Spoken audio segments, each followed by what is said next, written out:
Here we are with 2 weeks left in the season. Where did the season go? We've definitely had a great run this year, maintaining profitability, and especially last weekend. The premium picks went a solid 5-0. Attaboy! If you want to get on board with those premium picks, there's still time to get in at mjpicks.com. Go there and sign up. If you've been with us for a while, you'll notice the website is undergoing some transformation. We are upgrading to help make the experience for all of you even better. Please bear with us as we work out some kinks. We are excited about the new look and are adding functionality daily. If you run across an issue or have an idea to help us improve, please feel free to send those ideas to us at winner@professormj.com. We appreciate all of the feedback we've gotten over the years and look forward to hearing from you. Okay, back to football. We have had a few good runs this year for sure. Earlier in the season, we had a 13-2 run. And now we're 7-1 in our last 8 premium plays. Let's keep up the good work. So week 13, what do we like? Let's start with one that is a little under the radar.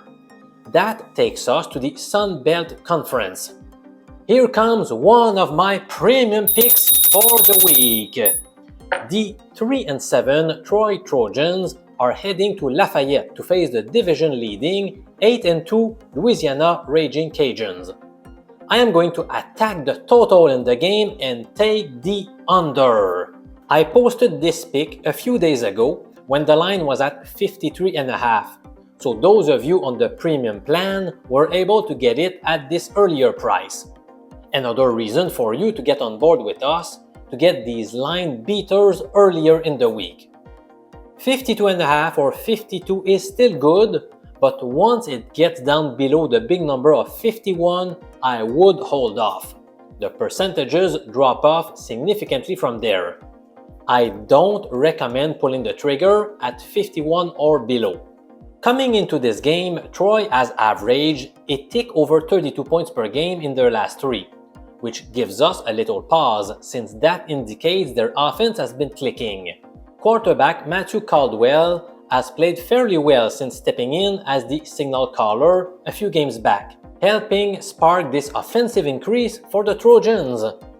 However, in Louisiana's last 3, they have held their opponents to merely 20 points a game. So we expect Troy's recent numbers to regress back. Going to the other side, it has been reported that Louisiana's starting quarterback, Ben Woodridge, is out for the rest of the year with a broken collarbone. He was definitely the heart of the team that is ranked 16th in total offense in the nation. So that's why the line is falling. They will have to turn the reins over to career backup, senior Chandler Fields. For this reason, we also expect the Cajuns' numbers to regress as well. So, you've got regression going against regression. I expect both of these defenses to tighten up and do a decent job holding the opportunities in check. With those factors in play, we have the game simulating to 28-20, keeping us well below the current total. Again, the official pick, which also turns out to be a premium play this weekend, is under 53.5 in Saturday's Troy, Louisiana game. Hey guys, please do me a favor and hit the thumbs up down below. Help us grow the channel and the Professor MJ sports betting community. Your support means a lot to us. Thanks from the bottom of my heart. Now, let's check in with the doctor. Stu, what have you got for us? Well, what I got is a little headache trying to figure out why some of these trends I've been leaning on haven't been hitting.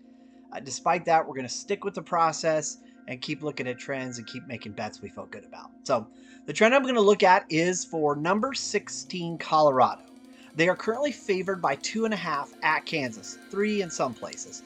I know, I can hear that voice. Not another road favorite. Stu Bob, what are you doing? I know. I really like Colorado in this spot. A win here puts them in the driver's seat for the Big 12 title and thus a shot at the playoff.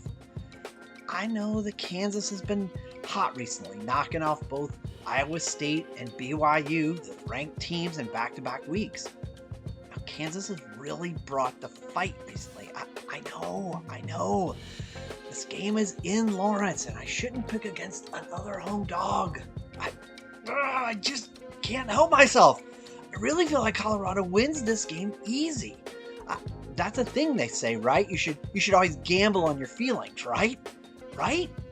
Okay, well, here's a stat to help ease our feelings. I scored last week taking Colorado to cover against Utah. And that win moved Colorado to 8-2 in real life and 8-2 against the spread, making them the 5th best in the nation ATS. And a very important 4-1 on the road. It makes you feel better, right? Kansas is a run-first team for sure, averaging 199.5 yards a game, good for top 25 in the nation. Their run-pass ratio is nearly 60%, so I think Colorado will stand up against the run and force quarterback Jalen Daniels to beat them with his arm. While Colorado is just a middle-of-the-road on run defense, they did hold Utah to 31 yards on the ground last week, so please, more of that. So there's a little voice on my shoulder still saying, don't go against the home dog. Okay, fine. I'll stay away from the spread since I really like Colorado here and Kansas has the 79th ranked team on defense. I'm going to take this game with a little different twist, slightly different trend. In the last 7 games, Colorado has averaged only 39 points a game. We know Dion will do everything he can to pad some stats for both Shedeur and Heisman hopeful Travis Hunter, so they'll keep firing the gun until it's done. Our Sims have this game at 38-20 Colorado. So instead, let's go for Colorado's team total over 30.5 points. The next game is simple for me. Nooner. Wake at Miami. Now Miami has the number 1 offense in the nation. It's coming off a bye week. So they have to face a 4-6 Wake team that barely got by UConn a few weeks back. Translation? I realize the Canes lost last time out. And I know there's a belief that they're going to come out firing to show that they're better at that. But I think a smarter belief is that they'll just come out and win the game. They have 2 remaining games, and if they win them both, they will play for the ACC title, a goal they have yet to achieve. So I realize I just said smarter, and that doesn't exactly jive with Coach Mario Cristobal's history. But I think this year's different for Miami.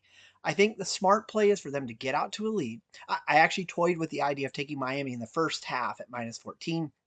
Then I went to bet it. I saw it was -14.5, -15 in other places. Not as great, but I still lean on that bet being pretty good. I see the half ending something like 28-7 Miami. Now, Wake is not really good enough to score and probably won't want to go fast to give Miami more chances. I mean, the last thing you want is more Cam Ward. So the total is at 66.5. With 65 as a key number, as that number started to creep up, once it got over 65, it got my attention. So although it's not a popular key number, 65 is in fact a good number. So once it got above, I decided I want to go below. I got on board. So I'm going to take the target of 66.5 and take the under between Wake and Miami. Cheeseburger time. Let's hit one of these, dang it. It's been a few weeks, you can see there, of whiffs. We're still up for the year, but we need a hit again. One game jumped right out at me. And of course, it's a road team again. Air Force has won 2 in a row as the dog. So I'm going to play that they're going to win 3 in a row and gamble that they will beat Nevada this week. So I'm going to play the Air Force Falcons at +145 to beat Nevada. Let's go. Let's have a good week.